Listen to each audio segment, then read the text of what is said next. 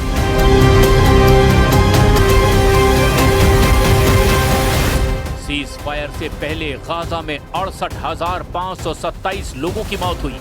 इसके अलावा 9,500 से ज्यादा लोग लापता हैं या उनकी लाशें मलबे में दबी हुई हैं। इसीलिए मृतकों की तादाद 78,000 से ज्यादा हो सकती है। वहीं इजराइल की बमबारी में 1,70,000 से ज्यादा लोग घायल भी हुए। वहीं इजराइल की तरफ हमास के हमलों में 1,000 से ज्यादा लोगों की मौत हुई है। इसके अलावा 1,000 से ज्यादा सैनिक या सुरक्षाकर्मी मारे गए हैं। युद्ध विराम तोड़े जाने के बाद हुई इजराइल की बमबारी में 100 लोगों की मौत की रिपोर्ट है, जबकि 100 से ज्यादा लोग इसमें घायल भी हुए। इजराइल का दावा है कि उसने हमास के टारगेट पर हमला किया है, जबकि मरने वालों में बच्चे और महिलाओं की तादाद ज्यादा है।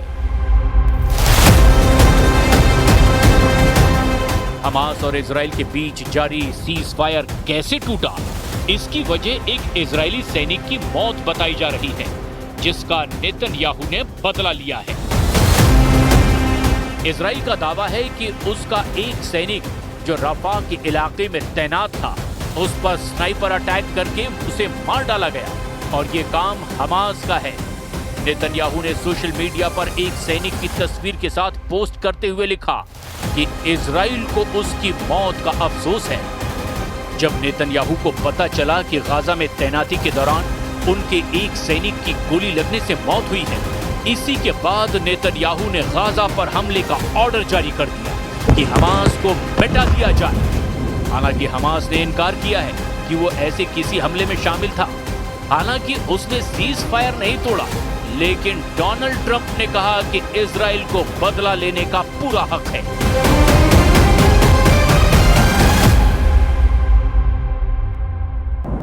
Well, as I understand it, they took out an Israeli soldier. I just heard about it a little while ago. They killed an Israeli soldier, so the Israelis hit back, and they should hit back. When that happens, they should hit back. Nobody knows what happened to the Israeli soldier, but they say it was sniper fire, and it was retribution for that, and I think they have a right to do that.